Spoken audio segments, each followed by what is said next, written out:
It's a dark episode for September the 21st, 2023, just barely. We're just about to kick over into the next day.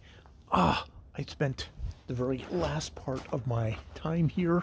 I have a tendency to, it's like, okay, I'll just say Hollywood Suites. Because it's a movie channel, and they'll just have movies on from various decades.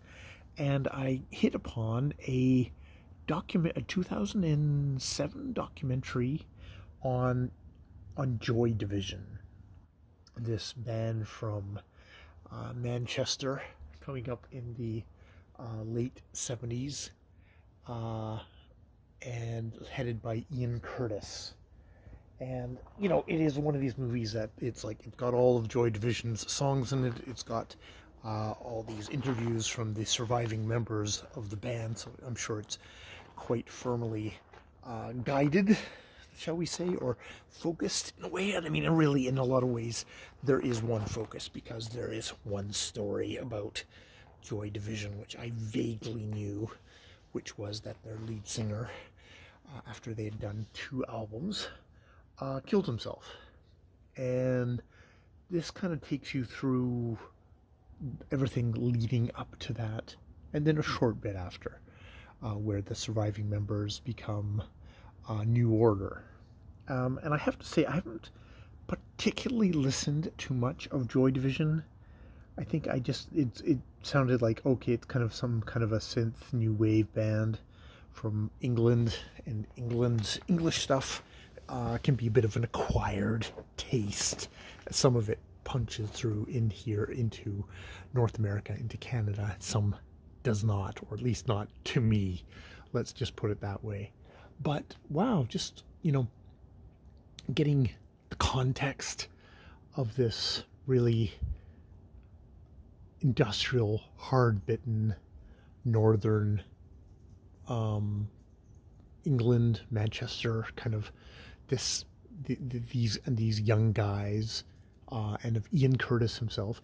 Ian Curtis, who gets the most, I guess, warts and all of the things. It seems to have been a real confluence of things that happen. You know, basically, he'd risen up. They were just about to be ginormous. Come to the States, do the tours where, you know, who knows, things would have turned out. New Order definitely did well for itself. So he's like professionally like that. His marriage is falling apart because he's got a girlfriend, not his wife, and that's happening. He has a child with his wife. He's like this fucking, you know, a young dude, and he's been diagnosed with epilepsy and is having grand mal seizures, tonic-clonic, super intense ones, having to take super intense drugs for it. Basically, the lifestyle of a rock star is the exact opposite of that. No drink, go to bed early, no flashing lights, which just like, it's the exact opposite of what the rock star, the rock god that he might have been, I guess.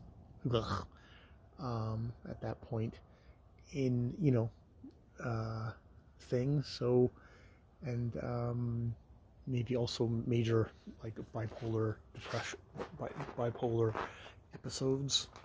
I'm not quite sure what. They talk about different sides to him. I think this is still sanitized in a lot of ways as to what's going on there, but there's major stuff going on there. And yeah, he's with a bunch of blokes, and none of it, like, we're guys. We do not talk about this. We don't talk about his epilepsy. You know, not a lot of support.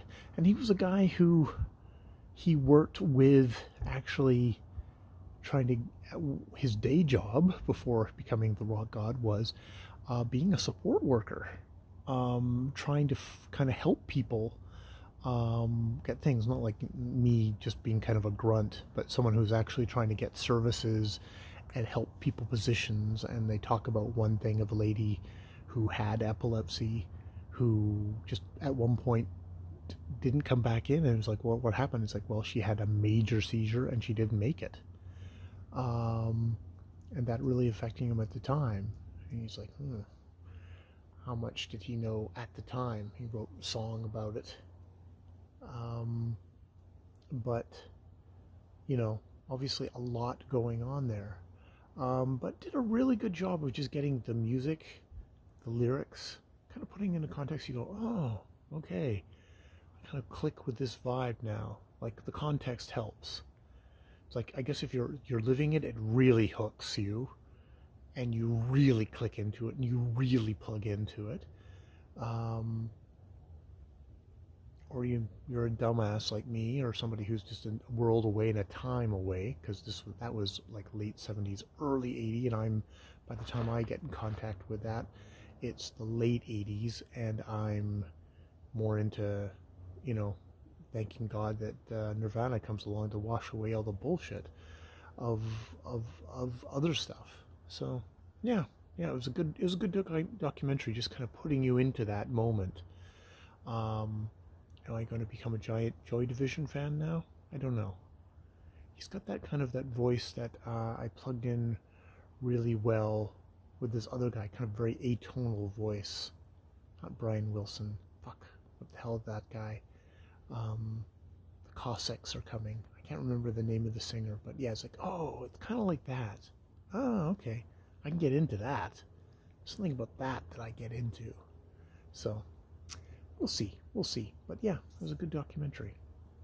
And I guess that's my report for today. I watched a good documentary about an artist, because I think if anything, it would kind of convince you. It's like, okay, this guy's an artist. There's a lot of kind of other stuff in there that may view as just kind of bullshit and self-aggrandizement by a band. I think the dudes left behind, some of whom were more thoughtful, and some of them were just, we were dudes in a band, and we probably didn't have anything in common with our lead singer, but that doesn't mean we couldn't work with him and create the great music that carried this. I don't know. I'll leave it there. More videos later.